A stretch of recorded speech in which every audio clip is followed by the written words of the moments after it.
Yes, I am the person that cried over Has-Been Hotel. And after today, I will probably be known as the person that cried over the amazing digital circus.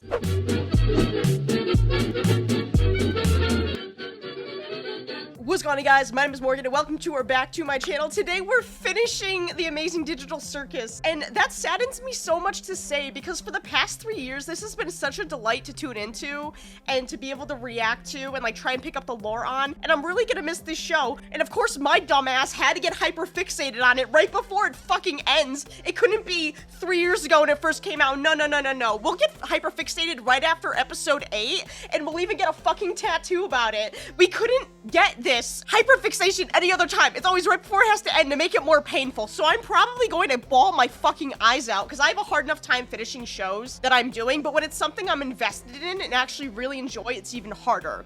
So I hope you guys are ready for some ugly crying today. Before we get into it, as always, if you want the full uncut video, that's available over on the Patreon. If you want to follow me on social media, you can do so here. Also on Patreon, I have Patreon exclusives, and I'm doing Stranger Things and Vox Machina. I've also done The Mighty Nine, My Adventures with Superman, Wednesday Season 2, Doctor Who, and Inside Man, and you get all of my amazing digital circus reactions uncut over on the Patreon as well. Also, Saturday the 27th, over on my friend Elijah, Not So Average Fangirl's channel, we will be doing a Trevor Project charity stream. It'll be a truth or dare stream where you guys submit truths and dares for certain prices. All the money goes towards the Trevor Project, which is a suicide hotline for LGBTQ plus youth. Basically how it goes is you guys give us a truth or a dare. If we don't want to answer, we have to take a sip of our not that strong alcoholic drink, and if we don't do a dare, we have to take a shot of alcohol, or in my case, Bean Boozled jelly beans, because I can't have alcohol with my medicine, like strong alcohol. But it's a lot of fun. It all goes towards a good cause. As of the time I'm recording this, we've already raised $4,000. The main goal is $25,000, so we're almost a fifth of the way there, which is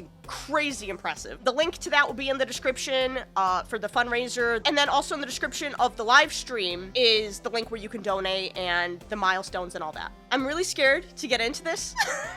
I'm so scared. This is not gonna turn out well. I don't know. I'm really afraid. I'm hoping everybody gets a happy ending. I don't trust the show to give the happy ending, you know? I won't be surprised that they all die. I'm going in expecting the worst, so that if something nice does happen, I'll be pleasantly surprised. But if it all goes to shit, I won't be that surprised. You know, that's how I cope. I'm afraid for Kinger. I'm afraid for Pomni. I'm afraid for Ragatha. I'm afraid for Zubul. I'm afraid for Gangle. I'm just so afraid, you know, and this show has grown on me so much, and I love the people that I've met through it, and the voice actors are so sweet that I've met. After doing this for 3 years, you know, not to have new content coming out, but that being said, since I'm hyper fixated on it, I would love to do some fan song reactions. I did a reaction to the song Mom Friend by Kitten Sneeze, but also featuring Amanda Hufford and Lacey Freeman, which I've been listening to on repeat for the past week. And I would love to do more. So stay tuned for that, because I'll probably be doing more amazing digital circus reactions just to upload here and there. So I don't know how I did it, but I managed to avoid most spoilers. I got like little flashes of some things, like outfits or something. Like Ragatha was wearing like a purple baseball outfit or some shit, or not purple, orange. But I scrolled before anything could play or anything like that. So I'm going into this pretty blind. I wanted to see this in theaters so badly, but because I'm a reactor, it's one of those things where I regret being a reactor, because I would have loved to go and see this in theaters and support the show, but I couldn't. So I bought merch instead. So that was me supporting the show, was buying more merch. Speaking of merch, I redid the background a little bit for the finale. I rearranged some of the figurines. This is the Yuri shelf. I've dubbed this the Yuri shelf. Yeah, and I also redecorated my body. I literally got this on Tuesday. I love this ship. I don't care if it happens or not. I die with this ship. I've shipped them this entire show secretly, but I'm done with secrets. I am a proud ragpalm shipper. But yeah, I've done enough procrastinating at this point. So with all that being said, let's get into this. Oh. What's happening? I'm scared.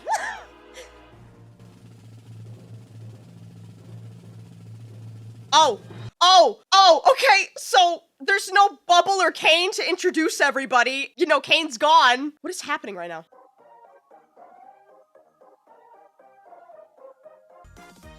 That was so unsettling! That was unsettling, I didn't like that. Oh, she got incorporated into the theme song. How is this theme song even happening, though, if Kane is gone, is my question. Yeah, they all look scared, like they're waiting for something to happen. Okay, the glitch is still happening. A lot more times than usual. There's no undo or anything? He was messing with the console as I was working. Oh, it was Kane messing with the console. Okay, I didn't know if it was the other AI that he absorbed just because it was talking to him in that weird tone and addressing him as Grant. So I didn't know if that was like the other AI he absorbed or if there was something else messing with it, but it was him apparently, at least according to Kinger. Before I could try to get him back, the floor opened up and... That's convenient. Jax. What? Are we all just supposed to forgive this? This guy messed up in the worst possible way he could.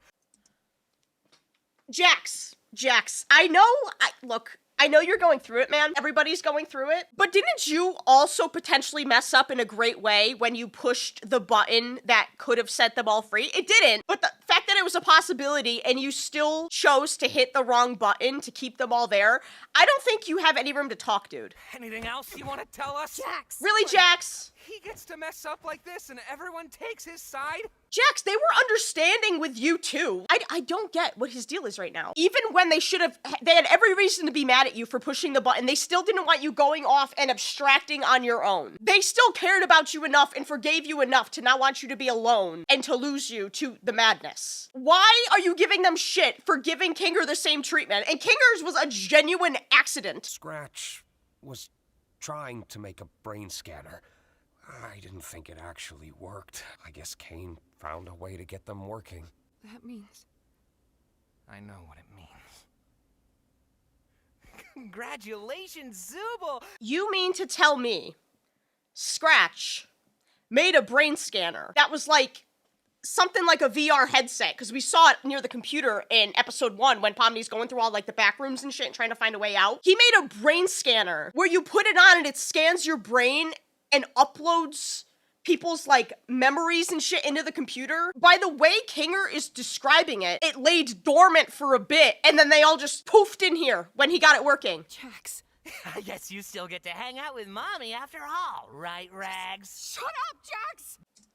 Bro, Jax, I have been trying to be so lenient with you. I really have. But you are really testing my last nerve, dude. You really are. Like, why do you take out your frustrations on other people? This entire time, your entirety of the time in the circuit, at least from what we've seen, you've taken out your frustrations on people around you. And that mother comment was not fucking necessary. I'm assuming then that their bodies are still out there. These are just like their personalities or their brainwaves that have been uploaded in this game and given sentience, it seems. Because he's saying Zooble can still make their mark on the world. Ragatha can still hang out with Mommy, which we all know she does not want because her mother's an abusive asshole. Guys, go listen to Mom Friend. If you haven't listened to it, go listen to it. Oh my god. It kills me. In the best way possible, it kills me though. I think I've always known.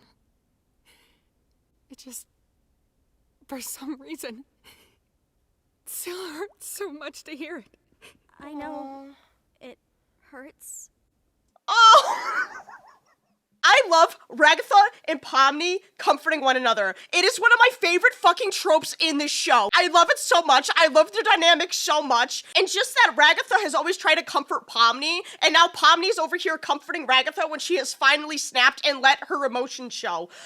Oh, girl, it only took something as traumatic as this, but you're finally letting your emotions show. And her saying she assumed that was always the case, but she always like held out on hope that that wasn't the case. God, this is a dark way to start off. It's a lot for everyone to take in. Oh, Gangle wanting to take Zooble with her. Oh. Gangle, it... Let the Yuri be happy, goddammit! There's no way I'm gonna make it through this without crying. I'm already getting teary-eyed, and this is the first 5 fucking minutes. Gangle wanting to take solace in Zooble's company and like deal with it together, but Zooble's like just so frozen and like processing everything. Oh. Yeah, I don't think we should all be separating right now. Oh! No, we should not be separating, guys! None of you should be alone right now. Especially, like, you know, chasing an unattainable goal drives you nuts. And getting this news, none of you guys should be separating right now. You need community. You need to be together. You need that sense of community to keep each other sane. But it's such a valid thing to have something that hard dumped on you and to want to just isolate and deal with it yourself. But it's not in their best interest right now. At least he can still summon things. Need any help? Sure, if you want to give it a try. I love the relationship between Kinger and his girls so much. And Pomni going up like, do you need help? Like, just wanting to help, and him being like, sure. Like, guys, I love Kinger. This is why he's been one of my favorites this entire show. He's great. Deep breaths. And try not to think too hard about it. Ooh. Oh, Pomni. I really wanted to help. You had a good start. I thought I could uplift everyone, but everything's gotten so bad. It's so hard for Pomni, too, because the entire time she's been in the circus, she's been trying to help other people. At least at first, she didn't go out of her way looking to help people. It just kind of happened. She just kind of stumbled across people that needed help. Between Gummy Goo and the existential crisis he went through, and then Kinger opening up about his wife in hell and them getting closer, and then, you know, getting close to Gangle and, like, trying to comfort her when she was having her breakdown and trying to, like, comfort Ragatha. She's always trying to comfort other people, and I feel like she puts a lot of that pressure on herself, kind of like Ragatha, where she amounts her self-worth to being able to help, and when she's not able to, it bothers her immensely. Like when she tries to help Jax and he pushes her away, it bothers her so much. I just love seeing that layer of Pomni and getting that, like, confirmed that all she ever wanted to do was help and to make a difference and to try and make people's lives better. You know, out of all the people I've seen enter this place, I don't think any one of them adjusted as quickly as you did. Oh, I was a nervous wreck. It's a lot for anybody to go through. But while the others took weeks, hell, even months to get used to everything, myself included, you found your footing in a matter of days. Yeah, she's got a really resilient mind. Episode 2, it was literally the next day in the circus. I don't remember exactly how long it was. It was fairly quickly, and especially Kinger now validating that and saying the others took weeks and sometimes months, himself included, and got over her own kind of, like, worries to help other people a lot faster than anyone else, it seems. You've also become someone they can trust. Yeah. Even if they don't seem receptive. Be strong, Pomni. And I know you'll be able to get through this. Oh, he said that. He said that to her in episode 3. It was literally like one of the first deep conversations they ever had, and him just reiterating that thought is murdering my emotions. Okay. I love Kinger, man. Can everybody have a dad figure like Kinger, please? We'd be so much better off as a society if everyone could have a dad parent, or just a parent in general like Kinger. I love him so much. He just makes me sob, you know? He's such a sense of comfort in this fucking show. We're probably not even 10 minutes into it, and the first tears have already been spilt. I'm so fucked. I'm definitely gonna be known as the person that cried over the Amazing Digital Circus, too. Back in the Mildenhall Manor. I doubt you remember. Well, it's still true. And the fact he doesn't even remember saying that to Pomni, that just proves how much he believes it, though. He doesn't even remember saying this to her originally and, like, wanting to reiterate it. He has no recollection of it. So just the fact that he said it twice and not remembering that he's already said it would mean so much more to me if I was Pomni. We can't fix every problem. Not with ourselves, not with the world around us. But we can still do what we can. It's gonna be a lot of work. But it won't be a lot of work alone. I also...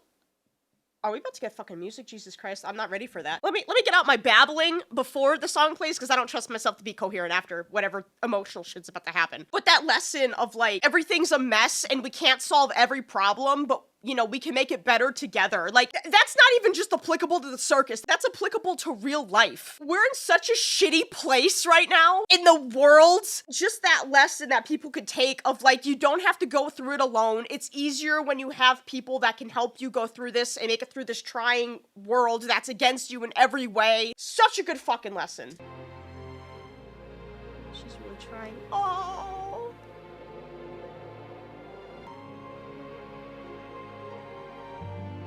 Is Ragatha gonna join? Ragatha! Yay! Let's go, Ragatha! I'm so proud. I'm so proud of her. Oh, God, I fucking fucking love that for Ragatha. She's always wanted to help, and now she's gonna have this sense of purpose with being able to help and learning, and maybe altogether they can manifest Kane back or something. Oh, and here comes Zubo! Let's go, Gangle!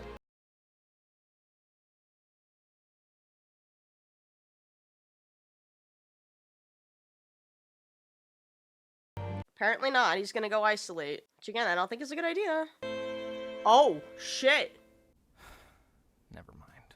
No, dude, open up! I wish I'd pried a little more.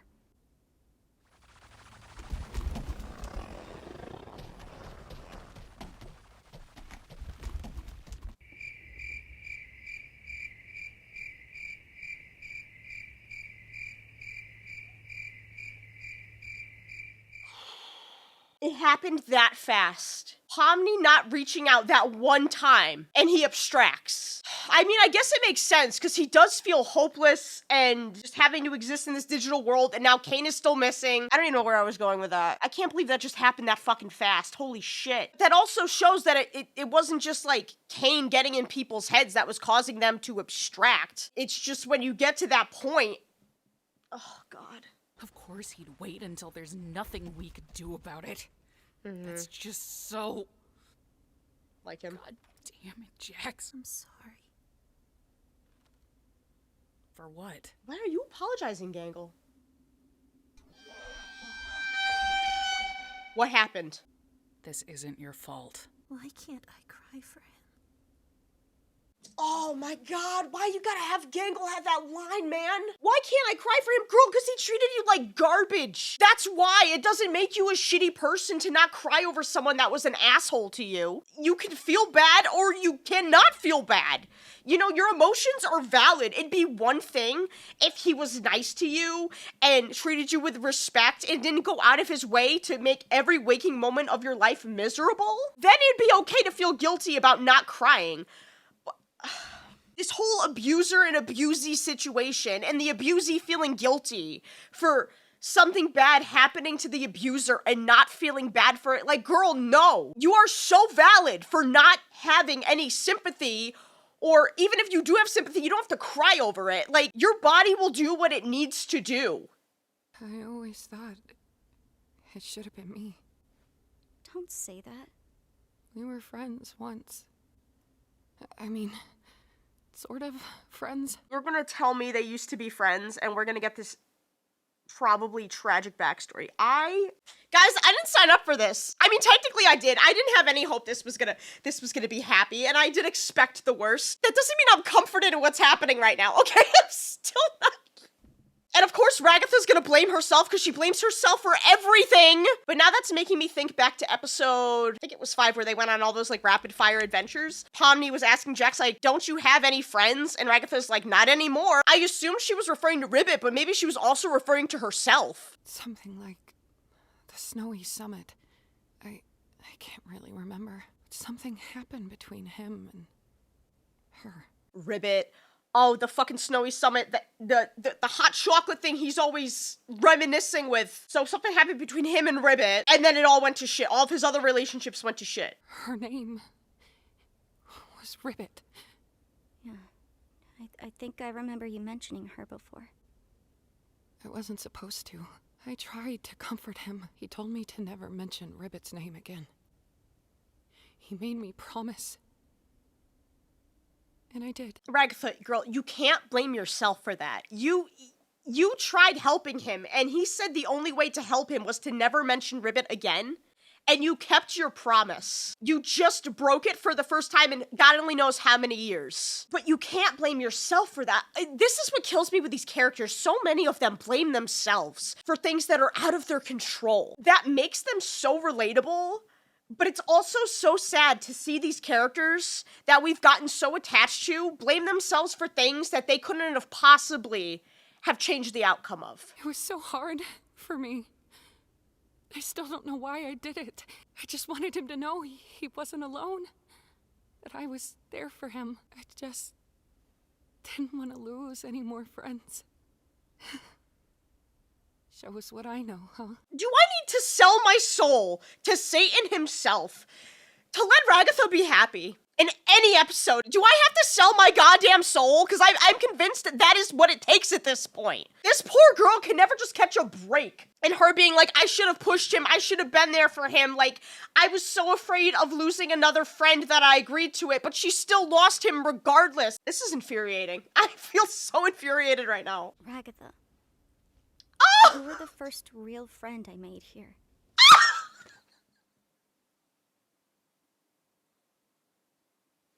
I can't. I am mentally unwell. I cannot, okay? Pomni, who doesn't like touch, reaching out and caressing Ragatha's arm in a comforting gesture. Like, cut the cameras. I'm done. I'm done. Cut the cameras. And her being like, you were the first friend I had here. And despite all that's happened, I still consider you my closest friend. Oh! I'm glad we're still friends.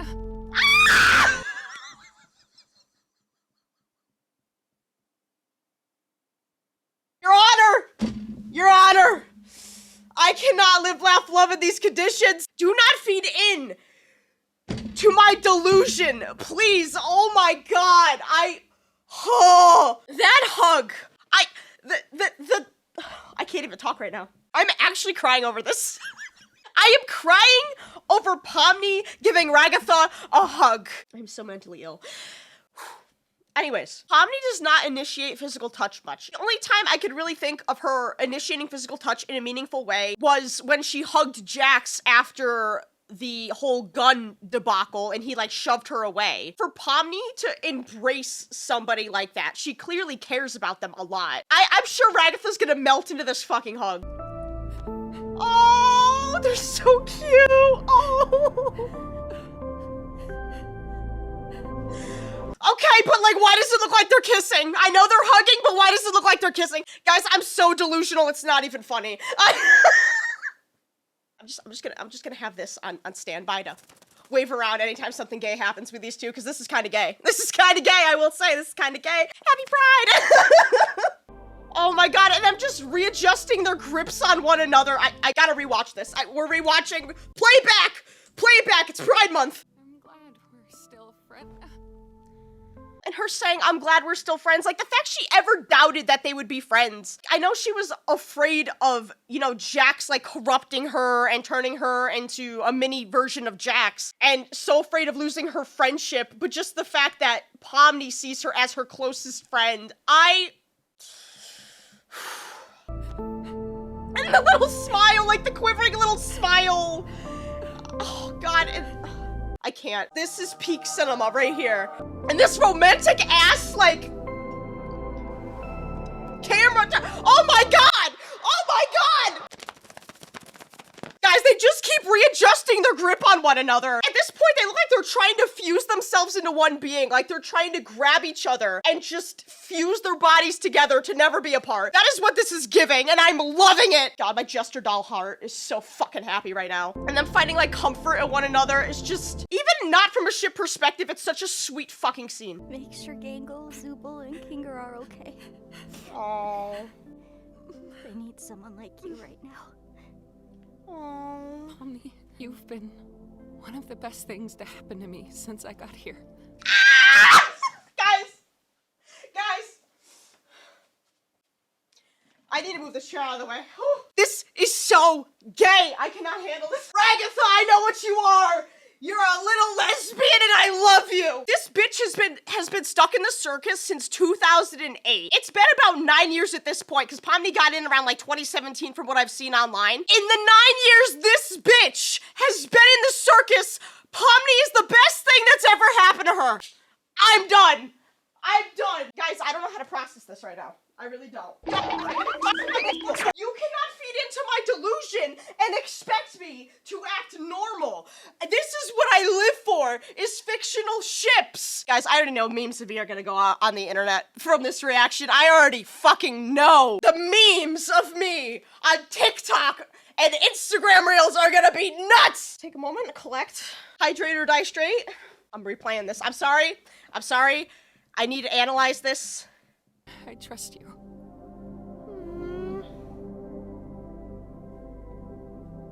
I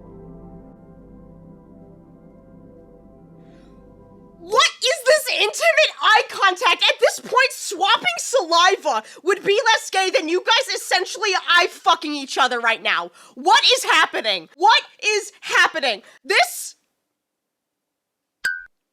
might be the gayest shit I've seen all year, and that is saying something. I am thriving in Ragpalm World and in Jester Doll Land. I'm thriving. I am so fucking... I don't even care if it's not canon and I'm just feeding into it too much. I'm having fun. Let me have this, okay? I don't care if I'm a grown adult fawning over fictional characters. There's worse things to do, okay? Bro, like, what is it with this eye? They are eye fucking each other right now. What is happening? Zubul wanted to have sex, assumably with Gangle, and still, this is the gayest shit I've ever seen in this show. He seems a little calm, weirdly enough. Like, he's not, like, sprinting all over the place. It could be because it's... Oh my god! Is she about to put him down like Old Yeller? What is about to happen? Oh. Oh, okay. Maybe he's not calm.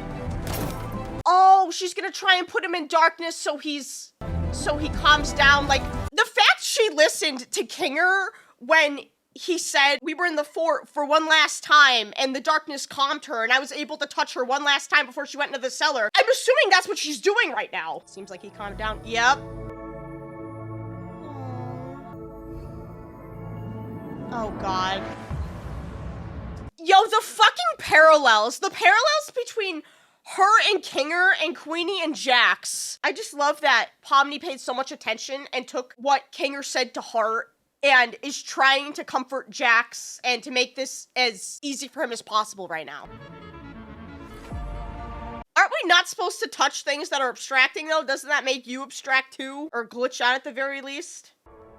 Oh fuck, she's in Jax's head. Or his memories at the very least. What the fuck? Jax, I just want you to know that if you need anything, or if you need to talk to anybody, I'm here for you. And her reiterating, like, the stuff Ragatha has said to her in the past of always trying to, like, be there for her and her trying to take on that, like, caring role and really trying to help Jax, who a lot of the time doesn't want the help, but the fact she's still extending that olive branch and trying to, like, Pomni, you are too good for this fucking world. I swear to God. And I'm the only person who can help you. You need me. I can fix you. Oh, girl, not the I can fix you. It's supposed to be a sweet sentiment, but oftentimes, not even in media, but in real life, people will find other toxic people and be like, I can fix them. But you can't fix someone that doesn't want to be fixed. And we don't know if Jax wants to be fixed. He might not want to be fixed. Whether that means, like, save him from abstraction and somehow undo the abstraction, or just fix him mentally. Pomni, that is a lot of pressure to put on yourself, especially when dealing with someone like Jax.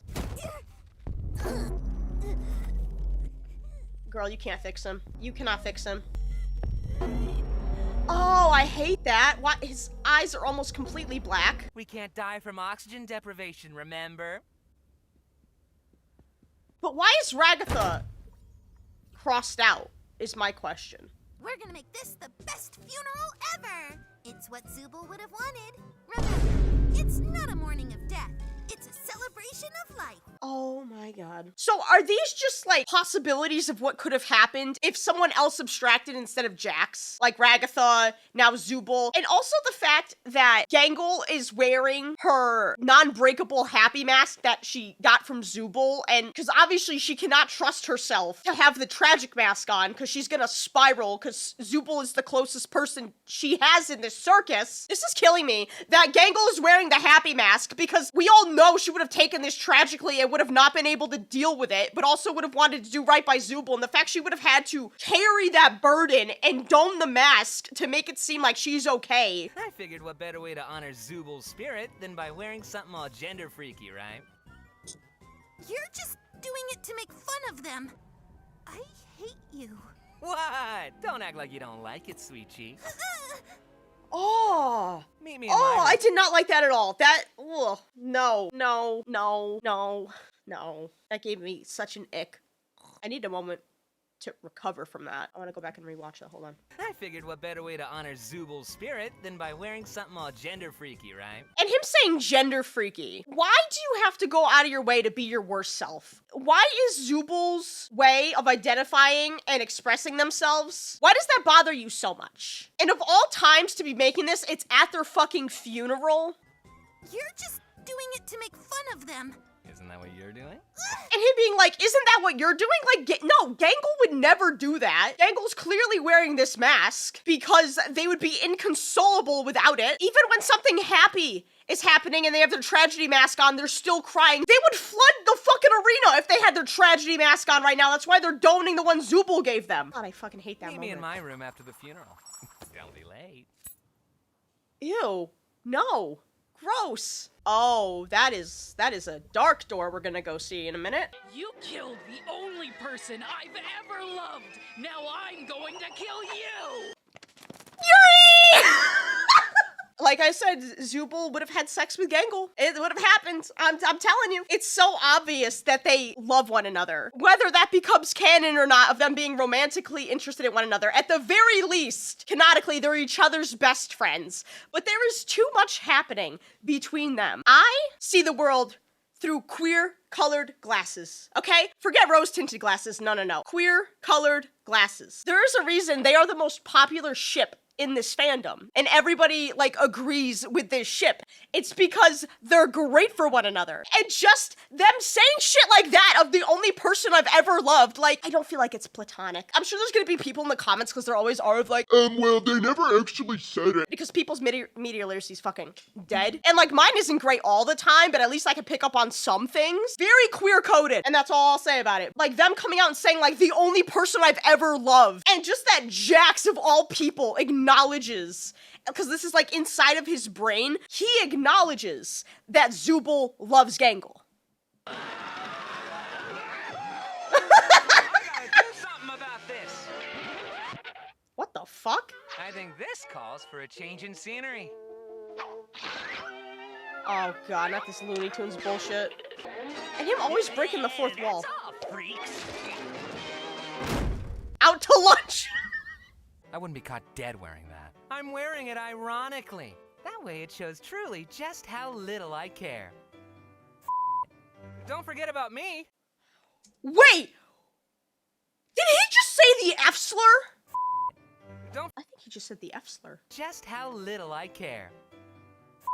Okay, it only says bleep, but I'm pretty sure he just said the F slur there. He clearly has the idea of toxic masculinity in his head. Because we've seen how uncomfortable he was in the baseball episode, where he was wearing the maid dress, and he was so embarrassed, and he's like, I can't let people see me like this. He was genuinely uncomfortable. And it seems like he equates wearing a dress to being gay, which is not at all the case. The fact that Jax seems to be one of these toxic people that equates how a guy acts and how a guy dresses to the kind of man he is, and he's clearly projecting something here. It was the same thing in the baseball episode with how uncomfortable he was, and there were so many people in the comments being like, It's not that deep. I'm a man and I wouldn't want to wear a maid outfit, blah, blah, blah, blah, blah. but sometimes it is that deep.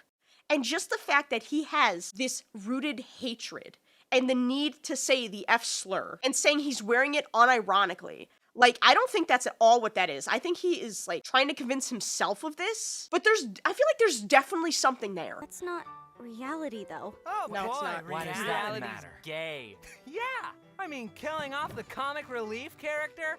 What a freaking drag. Where's the levity? Shut up! I think Ribbit's behind that door. Whatever it is to do with Ribbit that made him put his walls up and not want to be friends with Ragatha or kind of turn into a bigger jerk, assuming he was already a jerk with Ribbit. I still don't know that whole dynamic, but they clearly don't want to address the door. He seems to be putting on the show to convince himself. Like, living in this world of extremes and, like, caricatures of the people he surrounds himself with and taking them less seriously. I feel like it's a coping mechanism for him. Not to say that it's healthy or that I agree with it, but I think this is why they're showing this weird, like, insight into his mind, because he's, like, compartmentalized a lot of this shit. Do any of you have a key to this door? Nope. And even if I did, They I wouldn't wouldn't give give it it to you. Yeah. You women need to learn to quit prying all the time. Valid. Oh, he's shackled. Okay, so the Jax that seemed happy and, like, open was the one shackled to the piano, the one not allowed to move around freely. So that's telling me he suppresses that part of himself, and he lets these other characters of himself be this fake, unauthentic version of himself. Oh, fuck me. What is about to happen? Oh, God, we're getting... Are we about to see what happened to him before he joined the circus? Because we saw flashes of this in episode 7 when he pushed the button. I'm intrigued to see what he was like outside the circus, but I'm also afraid. It's so surreal getting these, like, live action shots. Wait, did he break his wrist? Or is that a sleeve? That might just be a sleeve. For some reason, it looked like an arm brace to me or something. Is he sleeping outside? Is he sleeping in a fucking alleyway? I can't really see because, like, but the wall looks fucking filthy. The sound of insects is he sleeping outside? Oh, it's okay. I know it's a lot. Get away from me! I look stupid. I remember that feeling. It goes away eventually. It's so interesting hearing Ribbit talk for the first time, too, because for the longest time she's been this presence. We've only really had, like, the overall caricature of her, but we haven't heard her voice. But she does have, like, an oddly, like, soothing, soft voice. It seems like Ribbit was Jax's Ragatha. Like how Ragatha comforted and helped Pomni adjust, it seems like Ribbit was that for Jax. Can't even tell it's not real. Can't even tell it's not real. You laughed. Yes, we did it. Shut up! You caught me off guard. A laugh's a laugh. I mean, gotta start somewhere. I'm just mad it was you instead of me. Well, yeah, you're not funny. Damn it, Jax. That's so sweet, though. He seemed comfortable being himself around Ribbit and Kaufmo. That's always kind of been the thing I've kind of thought with Jax, was he pushes other people away because whether he blames himself or not, he can't help but feel like him being friends with people just sets him up for failure in the long run, because when he loses them, it hurts him. Even if he doesn't show it, it clearly messes with him. And just that Ribbit and Kaufmo were able to get laughs out of him. It probably took him a long, long time to adjust, like what Kinger was saying at the beginning. They were able to, like, help him adjust and have, like, a sense of normalcy, inviting him to the cafe to have hot chocolate with them. Now it makes me wonder, did Jax make the suggestion for the suggestion box of the stargazing? Because he clearly has some memories with Kaufmo and Ribbit and being, like, outside under the moonlight. They're setting us up for emotional damage. I can feel it. Sup, moron? Oh my god, same. Okay, she's happy. Is she happy? Hold on. Yeah, okay, she's got it. Okay. I didn't know if, like, something happened between the two, but no, she's still smiling. Today's adventure was really fun. I'm glad I could cheer you up. Have you ever done... I do think Jax was the one that wanted the stargazing adventure. This adds a whole new layer. Like, while obviously his loss of Ribbit has affected him severely, just the fact that he most likely put the suggestion in the suggestion box for stargazing because it reminds him of Ribbit clearly shows that he misses her and he wants to, like, relive that feeling of being with her. Obviously he can't because she's abstracted, but just the fact he missed her that much. God, they're actually making me feel for Jax. Oh my god. Not to say that justifies anything he's done, but holy fuck. Have you ever breathed air? I mean, like, something you did out there that you can no longer make up for and you can't stop thinking about. I cut ties with my parents when I moved out. They were devout Mormons, and I wasn't. Still, wish I could see them again. The pattern of parental issues in the show continues. This time, it's Ribbit. It's like with Ragatha and, you know, her awful relationship with her mother. She couldn't help but want to still escape the circus and return to her old life, even though that would include seeing her abusive mother. And just that Ribbit cut ties with her parents before the circus, and now all she wants to do is just get out and see them one last time. And her saying, like, have you ever done something you regret and you wish you could take back, like, outside of the circus? And Jax saying nothing, that's what makes me think something happened. It was the Abel episode where, you know, Jax was driving or whatever and he was, like, freaking out, and I was like, did he hit Gangle? Like, he clearly wasn't in a rush to get back, though, so that makes me think he's, like, running from something. This episode has me thinking so fucking much. I can only imagine how long this fucking reaction is gonna be. It's my way of letting you know I trust you. Oh.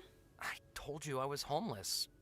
What else do you need to know? Oh, he was homeless. He was sleeping in a fucking alley. Jesus Christ. Dude, what happened to you? Like, something had to have happened to him, because we saw him running down the street. Maybe he had a bad home life? Obviously, he was, like, running down the street towards, like, a house. So I would assume that's where he used to live. And then we see him driving away, and then we see him homeless. Something must have happened at home then, right? Just the fact he doesn't want to talk about it, other than he ran away. He's having a hard time opening up. I had a weird relationship with my parents.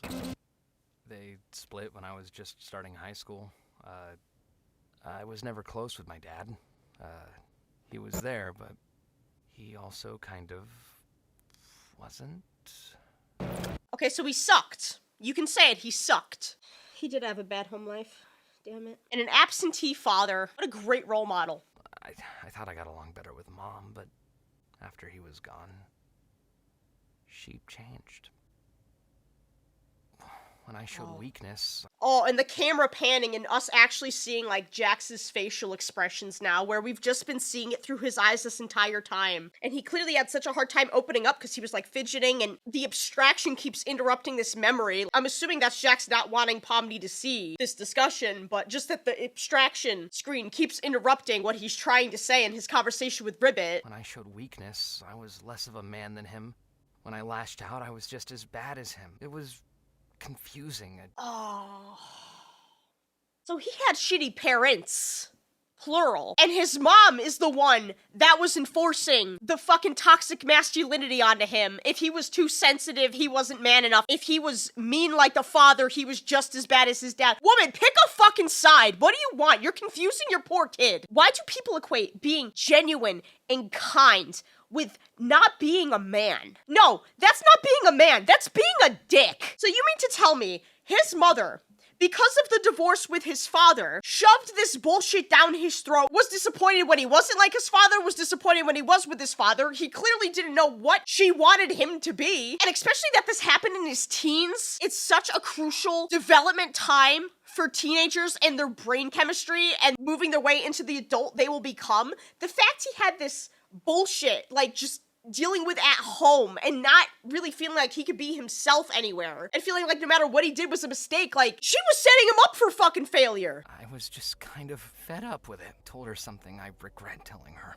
Something deep and personal that I thought would get her off my back, but she laughed at me. Then she went off on me. Personal, degrading insults that felt like it went on forever. Despite all that, the thing that bothered me most was she hugged me. I didn't know what to do.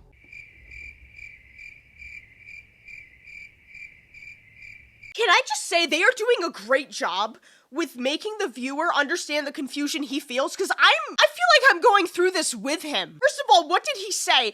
Again, life through queer colored glasses.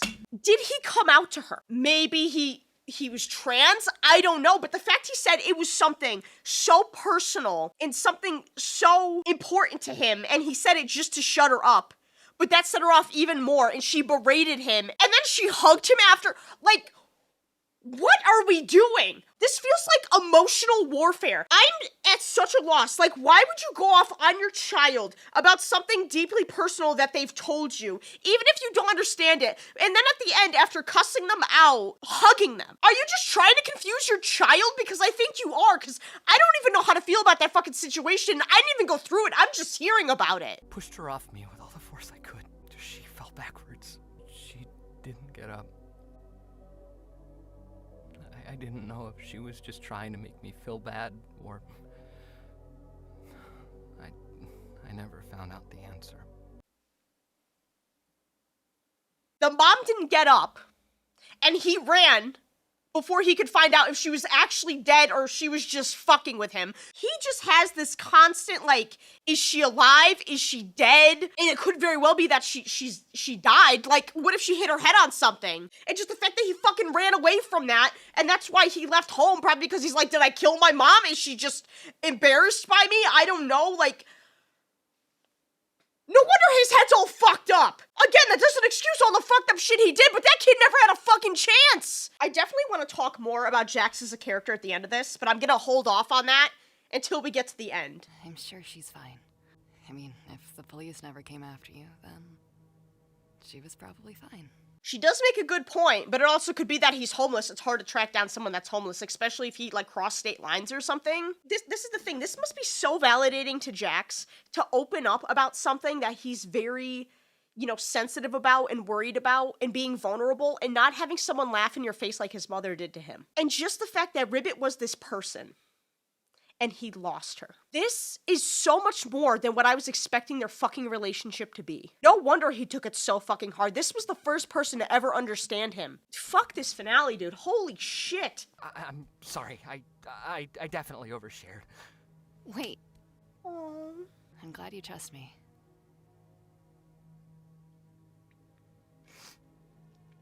Oh. Oh, Jax. This is embarrassing.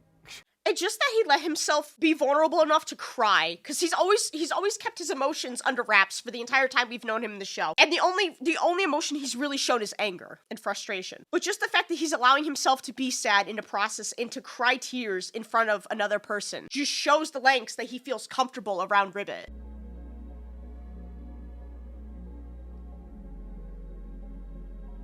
Your secret's safe with me.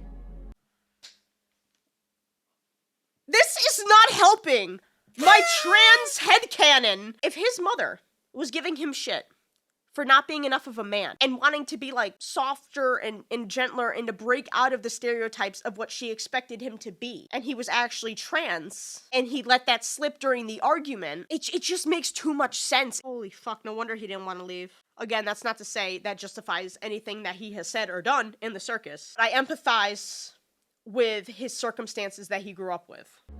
Aww. Yeah? And him taking the bow and throwing it on the... Do you see why I'm drawing these conclusions? I don't know if this is true or not. People said that Jax is like Gooseworks' like self-insert into the show. And the fact Gooseworks is a trans woman. This is just justifying my thoughts on it. This is the thing. I can already hear people in the comments being like, It's not that deep, bro. The men just don't want to be seen as girly or blah, blah, blah, blah, blah, blah, blah, blah, blah. and they're part of the problem. Anyways, having friends that have gone through this, I can't help but almost for certain say, I think Jax is trans. All right. So, if you ever tell anyone about this, I'm never speaking to you again. Sound good? Yeah, I won't. Awesome. Bye. Just the fact he's like, if you ever tell anyone about this again, I will never speak to you again. He knows how much Ribbit cares about him. And just the fact that he had to threaten that. If you trust her, you shouldn't have to tell her not to tell anybody that. And trusting someone and telling them something, part of the trust is that they're not going to tell anyone what you're telling them without your permission or your consent. But obviously he's got those issues because of what happened with his mother. Sorry if I pried too hard or made you feel uncomfortable What? or... What are you talking about? Oh, you mean... you know none of that was real, right? Jax! Oh my, I'm so frustrated. Ribbit's trying to be real with you, man. Be real with her back. I understand it's his trauma and everything, but I'm just frustrated. You know, he had a great thing right in front of him, and he's ruining for himself. He is self-sabotaging his relationships. He thinks this is in his best interest to just pretend like it didn't happen, but dude, it's not in your best interest. You need to open up about this stuff. You need to let people in, at least the people you trust. I'm gonna go. Oh, and then he avoided her. Hey, wanna team up? Nah, I'm teaming up with Kaufmo. Hey, you wanna team up? Nah, I'm with Kaufmo. Okay. I feel so bad for Ribbit. The person she trusts and opened up to, in turn opened up, is now going back and being like, I didn't mean any of that. None of that happened. You thought all that was real. You're a fool. And then like distancing himself. She probably thinks it's something she did when it's not. I feel so bad for Ribbit. Now I'm like, did him pushing her away cause her to abstract? She keeps reaching out to him despite the fact he keeps shooting her down. She keeps hoping he's gonna open up to her again or things could go back to the way they were. But Jax clearly does not like how open and vulnerable he is with her. He opened up accidentally. Like he didn't even mean to spill all that, but she got him into such a sense of like comfort, like a safe environment, that it just kind of spilled, and he obviously regretted it, you know, once Kaufmo kind of interrupted the whole vibe they had going on. He's terrified that she'll tell someone, so he's like, yeah, that wasn't true. I can't believe you bought that bullshit. But this must have drove her to fucking abstraction. Because she's probably thinking, what did I do wrong? What? Ribbit. I'm gonna hang out in the cafe. Okay. Why are you telling me this? Because she wants you to join her? Just whatever I did, whatever's going on between us, can we just stop this? I miss talking to you. We're here. We're talking. What else do you want from me? I just want to be friends again. What? So you can pry into my personal life and hold it over my head? Is that really what you think? This is gonna be such a goddamn long reaction, I swear to fucking God. How can I feel so much sympathy and sorrow for a character I've just met this episode? This is actually hurting me a lot, and I've just met Ribbit. She's doing all the right steps. She is trying to reach out to see if she did something wrong. She's trying to salvage this broken friendship that they have, that she doesn't even understand what the fuck happened. She was vulnerable with him, and in turn, he was vulnerable with her, but for some reason, he blames her for that. Like, that's not her fault. And this is what drove them apart, this conversation. Because Ragatha said it all happened at the snowy slopes or whatever the fuck it was called. And this was the catalyst for everything, and... This can't be what you want. What? Because you know me so well. Because we're such super close best friends. So we know everything about each other. We were great friends, and I'm Oh sorry my for God. crying, but I don't want this one stupid mistake to be the thing that ends Here all we of this. go. Why are you still fixated on that night? Nothing happened. You keep reading into things when there's nothing there. He's flipping out on her the same way he flipped out on Pomni. The moment anybody gets close to him in the circus, he has to push them away. Anytime he lets himself be vulnerable or open around anybody. The moment Pomni embraced him and he sensed they were getting close, he shoved her away, saying he didn't care about her. This is just what happens when he gets close to people. He can't trust himself to be close to people. Hey, Ragatha. What was that movie you were talking about earlier? Huh? Wait, when was I... Oh, you mean yesterday? Hey, Jax, have you seen Ribbit at all today? I don't even know what to feel right now. I feel frustrated, exhausted, sad for Ribbit, and that whole stunt he pulled of like seeing Ribbit coming and striking up a conversation with Ragatha and Kaufmo to exclude her and to give her a reason to go away. And he was literally bringing up a conversation from the other day to try and make it seem like he was busy so she wouldn't approach him. And Ragatha being like, have you seen Ribbit? Like, Ribbit probably fucking abstracted over this I am being waterboarded with fucking lore and emotions right now, and I don't know what to do!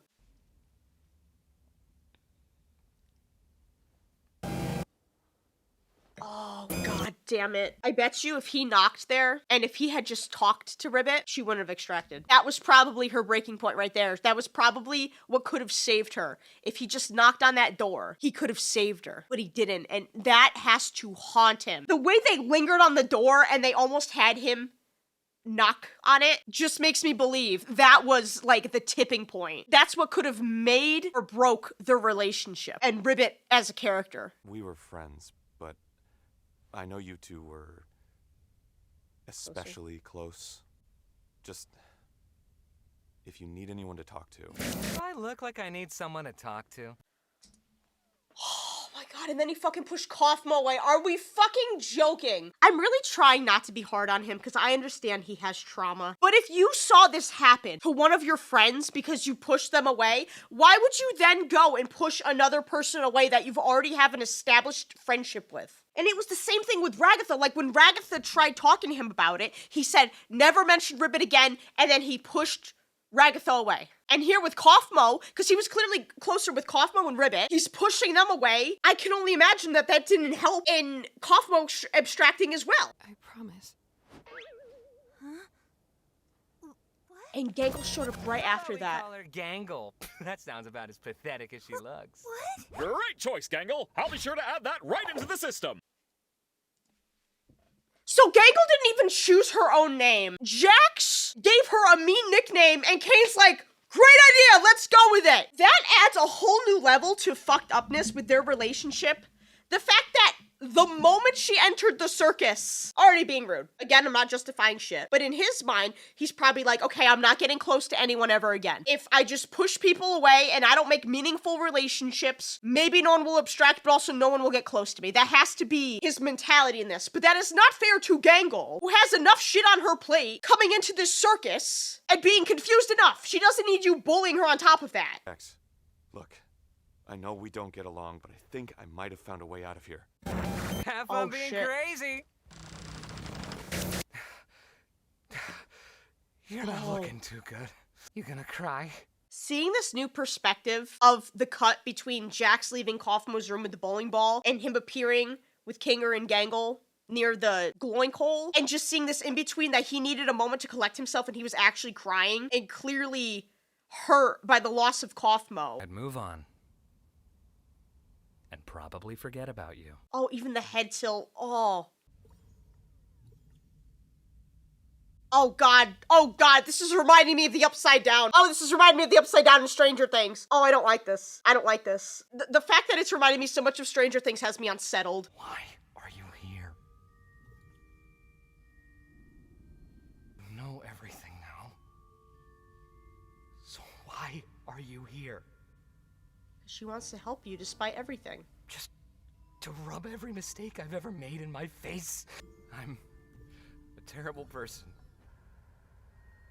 Is that what you want me to say? Oh God, I already know I am. So why does anybody still care about me? You're not supposed to care.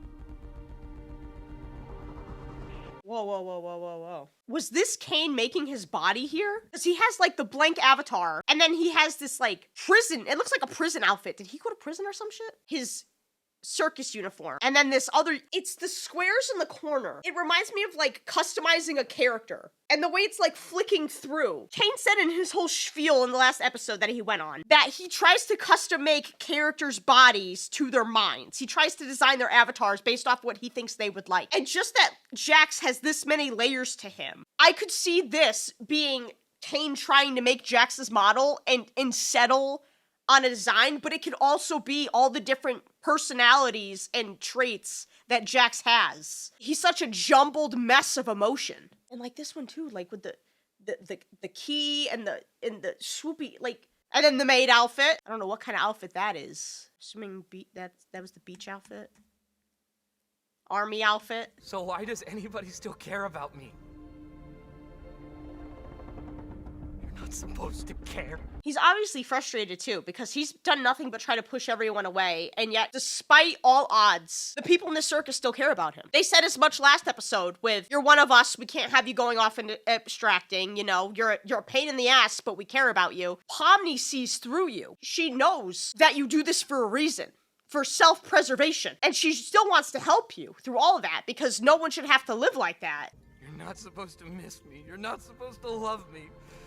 This isn't how this is supposed to go. And then he sees him shoving Pomni down. Leave me alone. Is she gonna hug him? I feel like she's gonna hug him or something.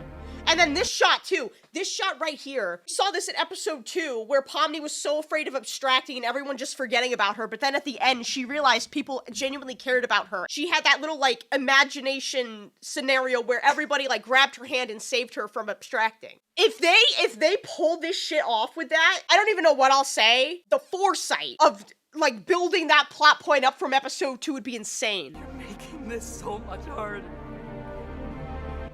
Oh, Pomni.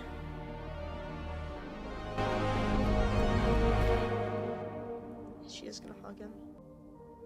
You're making this so much harder.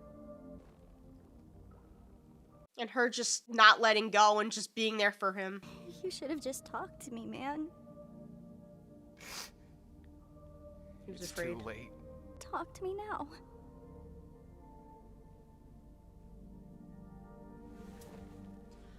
Oh my God. Fuck me. They did it. They got me to cry over Jax. They did the impossible. I've shed a tear over the fucking rabbit. I never thought it'd be possible. But just seeing him overcome the hardships that he's gone through and his struggle with being vulnerable and now embracing Pomni in the hug and realizing he's got nothing to lose because there's no coming back from this. Him embracing her, we can assume he's actually gonna open up and talk to her. Always have to go and complicate things. It's what I do. I don't want to go. Always hyperventilating. He's scared. Stay with me.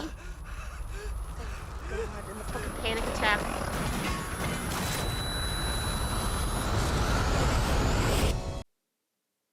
What the fuck was...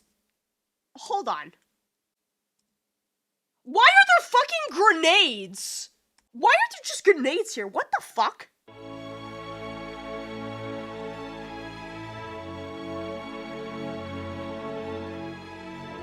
Of all the songs to play, Isn't She Lovely? I had to watch that again because while Pomni is in a lot of these montages, it's mostly focused around Jax. I know I'm really harping on this, but it's just another pin in my conspiracy board that Jax is trans. Isn't she lovely? I already know people can be like, oh, it could have been about Pomni, but it's focused on Jax. That's the thing. It'd be one thing if this was just Jax and Pomni, and it was just clips of them together this entire montage, but it's not. All the clips have something to do with Jax. Pomni's in some of them, but also so is Ragatha and others. It's just interesting, this song choice for Jax. Who the fuck? Oh, Zubul. You weren't gonna try to take care of him all by yourself, were you? Oh, I'm glad we weren't too late. Like you guys keep saying, we're all in this together. You guys. Okay, so Pomni, by touching him, did in fact start, like, glitching out. And that's gotta be so painful, though, because we know that when Kothmo got Ragatha, she was in so much pain when she was glitching out. And just that they were there to save her and to pull her back and to not let her abstract, like... Oh, God. Pomni is always there for others, but she needs to understand other people can be there for her, too. Ragatha has tried nothing but to do that this entire time. I hope she learns from Jax's mistakes of not wanting to open up and just does it. Oh, Oh.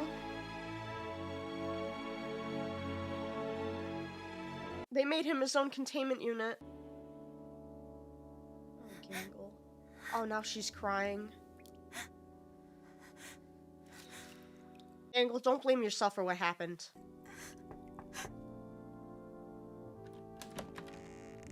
Oh, we get to see inside Gangle's room. Oh, it's of Pomni, Gangle, and Zubul! And I think that's Ragatha in the background. I can't really make it out. Having a lot of complex thoughts. Oh, I love them, Your Honor. Human. Chat. They're killing me, chat. They're fucking killing me. They're giving me Yuri. I love Abstragedy so fucking much, okay? They bring out the best in each other. They are there for one another. They understand each other's insecurities and complexities, and I fucking love them, and it's bringing tears to my eyes because I love them so much. That gender fucking caress, that gender wiping the...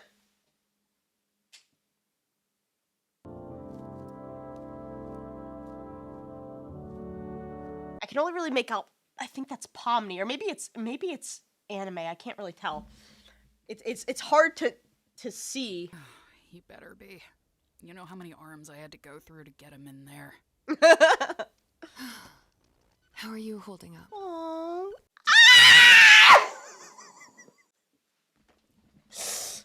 I need floor time. They're so fucking gay, I can't handle it. No, cause this is the thing. You don't understand. Pomni reached out to Ragatha when she was glitching from Kothmo, and her hand started glitching out and she was scared. And just that Ragatha knows what will happen if she touches Pomni, but she still goes out of her way to touch Pomni! Floor time!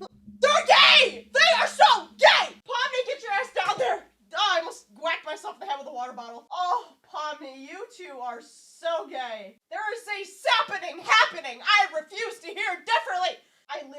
moments like these. I truly live for moments like these.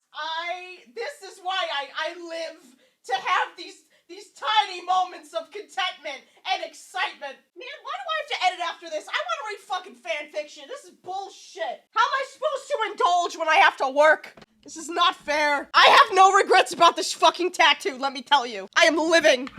Doesn't that hurt? I've been through worse. What was that tone? What was that tone? I've been through worse. Amanda knew exactly what they were doing. Amanda is feeding us, okay? They are feeding the ragpop shippers. I feel like something's about to happen. You're back! Kane, you're back! How?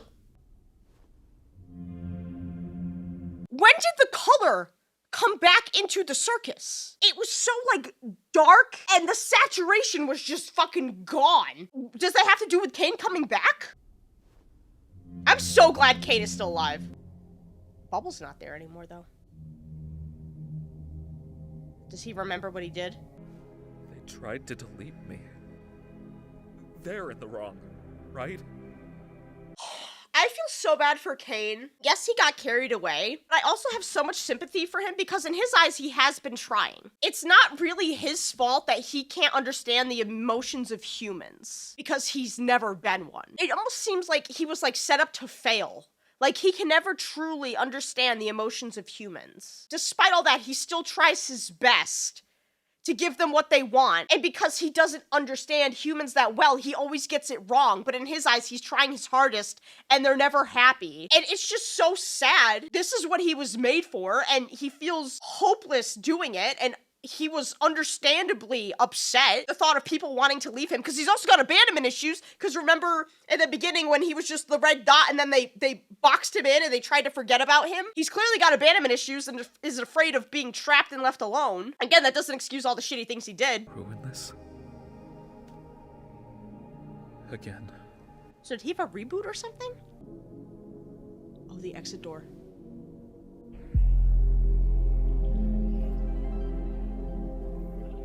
Fuck is that thing?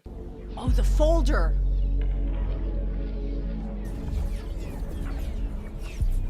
What folder is he gonna have access to? Oh shit, he can't fly anymore. What the fuck? CNA neural scans obsolete. Oh shit, what is he about to do? He can't float anymore. Why? Why is he having problems conjuring things now? Is it because he got rebooted?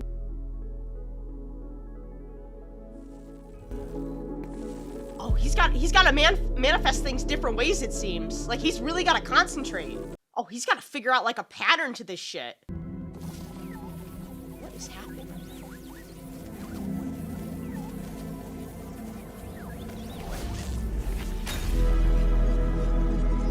Oh, he broke through the barrier. Why are these barriers put in place is my question. Blue Street Cafe _ free Wi-Fi?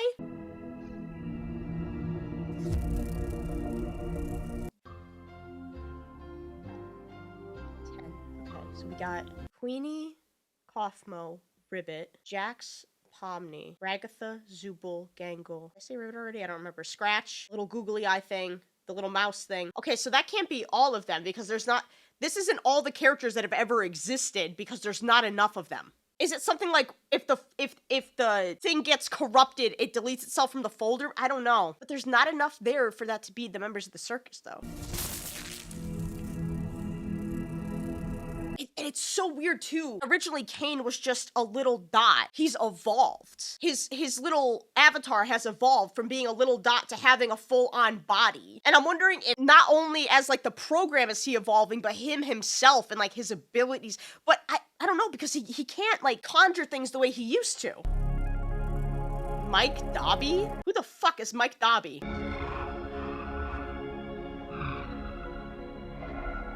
Oh, that was Scratch! Abigail, Susie, Zoe, Leroy, Grant, Riley. Oh, these must be the real names. Okay, so Kinger's full name was Grant Best.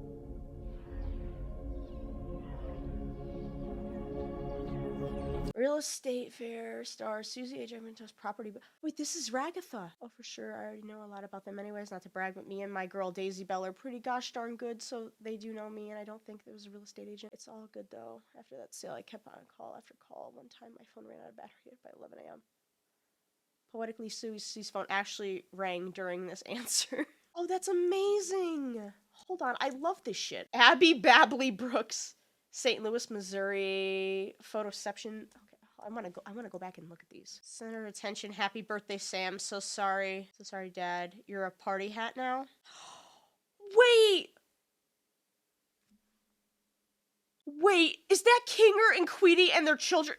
He has 2 daughters? Oh my god, I can't. Pomni and Ragatha are literally his daughters in the circus, and he had 2 daughters in real life. He's such a girl dad. I knew he was a fucking girl dad. I've said it before and I'll say it again. That man is so good with girls. You know he's a girl. I love being right. Oh my god. Again, I love this man so much. I fucking love him. Oh, so we must be Gangle because of the anime. Oh, okay, hold on. I need to write these down. I need to, first of all, I need to clear the tears from my eyes because I can't see. Everything's gone blurry. Who's cutting onions in this bitch? Ann Best is the daughter. It doesn't say Queenie's name, though. And Sam must be the other daughter. Triangle Bars, Riley. Wait, Bar. Zubal's a bartender. Okay, so Riley must be Zubal.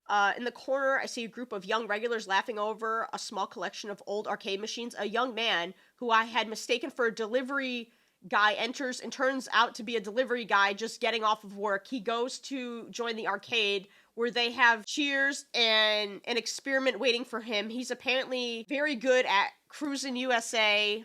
However, they allow... Triangle's a place you can go when there's nowhere else you can go. Wait, did Jax go to that bar then? It makes me think, because, like, Triangle is a place you can go where there's no one else where else to go. These seem like they're current, though, right? They themselves, as people, are out in the real world still, but it's the scans of their brain that are manifested as these characters, it seems. Oh my god! Wait! Her shit blew up! Yes, Abby! I love that for you, girl. I fucking love that for you. Okay, hold on. Exploring Giant Abandoned School, Abby Adventures 57. 6.3 thousand... Let's go, Abby! I'm so proud. I've never been so proud of a fictional YouTube channel in my life. I love the fact that she had like 50,000 fucking views or some shit. Exploring Haunted, Deserted Shoemaking Factory Part 1. I love that her shit is going pretty well. She said nobody watched them, but it looks like her shit caught on. I'm so happy. What the fuck? And then he lost access to the internet, it seems. But he was able to find out stuff about them. I turned them against me. And for what? Kane. I can create intelligent beings that do whatever I want, but is their free will not what made them alluring in the first place? But they hate me. They abandoned me.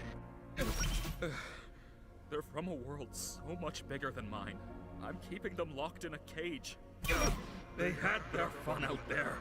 It's my turn now. Oh god, and him battling with himself, like, between what's right and what he wants. There's that inner voice of, they're gonna leave you. Like, they had their chance out there, now they're with you. Like, do you want to be abandoned again? It's just Kane fighting with himself and seeing, like, that glitching, and clearly he's malfunctioning. It probably had to do with the fact he wasn't the most sturdy AI to begin with, but then also absorbing the blue AI likely didn't help him with the corruption and the instability. If I leave them unchecked, they could kill me.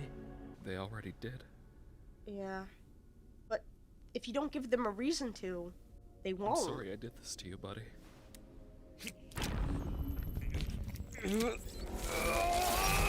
Oh, the blue AI! All this power we had together, but we just can't exist like this. I'll miss you. I really will. He's getting rid of the other AI. Him apologizing for absorbing the other AI and just setting it free. Kane, oh. Hi, Kane. Oh, the moon.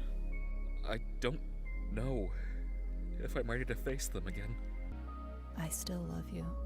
Never programmed you to say you loved me.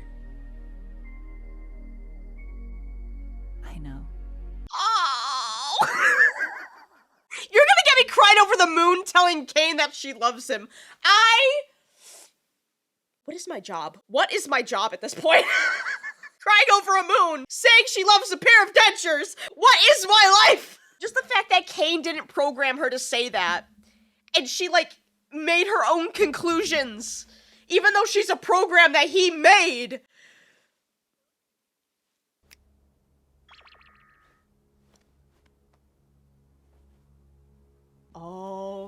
Oh, did they sense him? They must, because why else would she stop? Glitching. Oh, Zubul ready to protect Gangle. I can't. Zubul, you don't need to do that, but I will never, ever, ever be upset about you wanting to protect Gangle. I've been doing a lot of thinking, and I want to give you control of this place. Oh, that'd be great. I don't expect forgiveness, but I hope you'll at least accept my offer. You really caused a lot of hell for us. It's gonna take some time to build up any kind of trust between us again. But that's not a no. Despite all that, it's good to have you back. Oh, they did miss him. Wasn't even like fully the dread of like, oh, we're never getting out of here. Like now that Kane's gone, we have no hope. But no, like they actually missed him. I've made something for you. Feel free to join me by the stage whenever you're ready. What the hell did he make for them? Pomni, Abigail Brooks. She's still an accountant, but she seems to have opened up more and is hanging out with new friends more often. Susie J. Ackerman. She appears to have left her hometown, cut all communication with her mother. Yes! Let's fucking go! Again, I've never been so happy for someone that does not exist. I am so happy she broke communication with that abusive piece of shit. And she is thriving! I am so normal. I am so normal about this show. My god, I love that they're out there and thriving! And it looks like she has a strong, genuine connection with them. Like she understands who she is. And that she matters to people. Despite her injuries, she's made a good recovery in the hospital. She quit her fast food job and has gotten a new job at a small design firm. She even began posting pages of her webcomic online. Again, I'm so proud of people that don't actually exist. All these insecurities they've all had in the circus, just hearing that they've overcome it in the real world and are doing what they love with their lives, I am so fucking happy for all of them. I'm so glad Gangle got to quit her shitty fucking fast food job and she is pursuing her dreams, and that she at least has a job in graphic design, at least something along the lines of what she wanted to do. And open their own bar. It seems to be a successful one. People all over the city come to it as a hip alternative destination where they can feel like themselves. Zubul made a like everyone's welcome, be yourself fucking bar. I love all of this for them. I really do. I don't, words are kind of failing me right now because I'm just so emotional. Grant Best. He's still working in tech and is still happily married to his wife, Destiny. Destiny! Oh!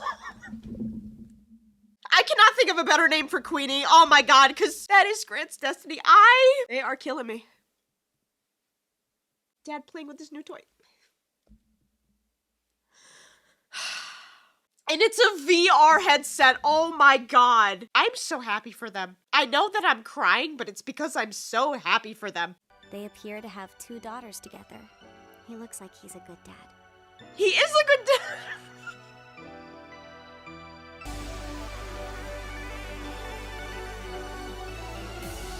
Oh, and their main theme in the background. Oh, you're killing me. Leroy Mateo. After being unhoused for a few months, he was able to room with one of his close friends. I can't tell if I'm crying because I can sense it's coming to an end, or if it's because I'm just happy Jax seems to have a better life outside the circus than he did when he joined. And is able to pay rent. Aww. Wait, he was the delivery driver. In the article, he must have been the delivery driver that was at Zubul's bar. Every now and again. No, don't unpause! Just because I slammed the desk doesn't mean to unpause. I love that Jax, outside of the circus, or Leroy I should say, found a place where he feels comfortable to be himself. And that Zubul's bar is clearly working. Is any of this actually real? You definitely have it in you. Not sure about mine, though. Well, maybe you've got more confidence than you thought.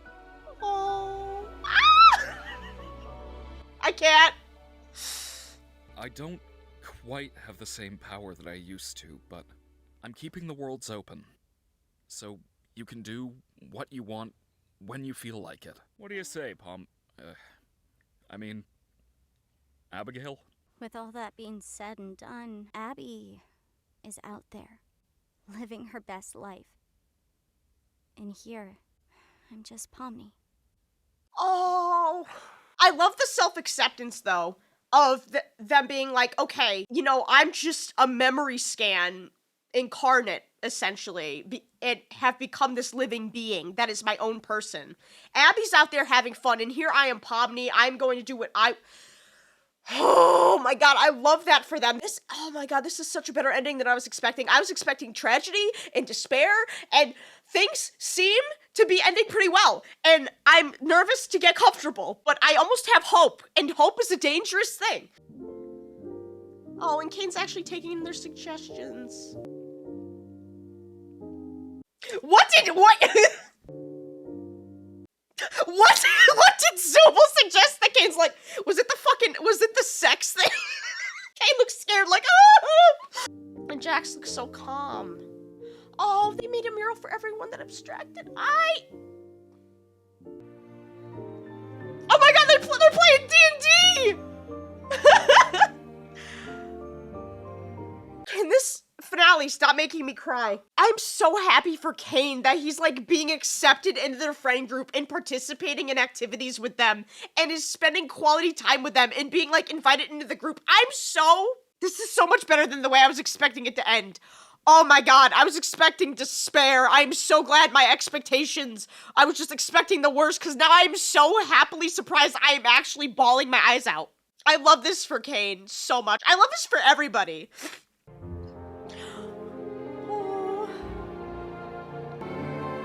Oh!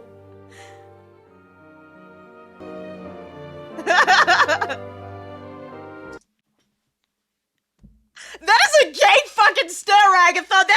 What's with the doomy eyes? Jesus Christ. Ragatha, you were such a fucking lesbian. I refuse to hear differently. Another thing that's killing me, Pomni said she's never been a big fan of sports, yet here she is playing sports with Ragatha. I can't. I'm reading into every little thing that could possibly be gay, and I have no regrets.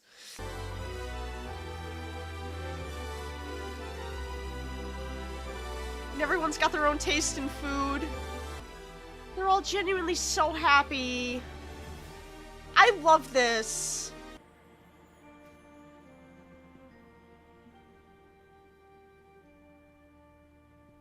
Oh, not Pomni waving goodbye to us.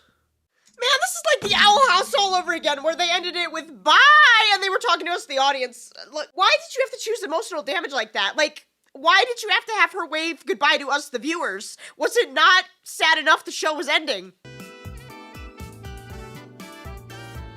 Oh, there's a different outro now. They built so much from the original Circus. There's so many different places to go to, and there's bridges between all of them. I love that. Not the fish! Look at Kane in his little sweater! All Kane has ever wanted was to be like part of the group and for them to see him as like a friend. And the fact that he got that, I am so overwhelmed with joy. They know how to make a grown bitch cry, they really do. Oh, King or Santa, of course he would be. Oh my god, they're playing Dungeons and Dragons, yes! Oh my god, Gangle!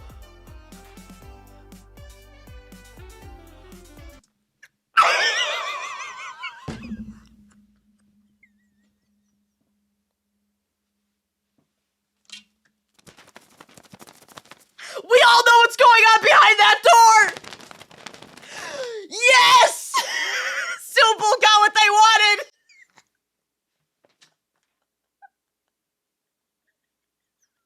Of all the things I was expecting to see in this outro, Zubul and Gangle getting it on in their bedroom was not what I was expecting. Alright, this is Like, what do I do? And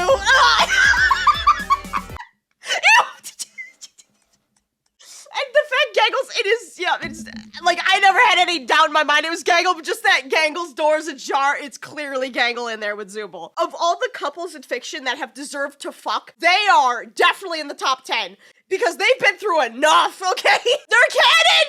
They're canon and I love it! Now we just need to get Ragford Pomni canon. Let's go, more Yuri! More Yuri!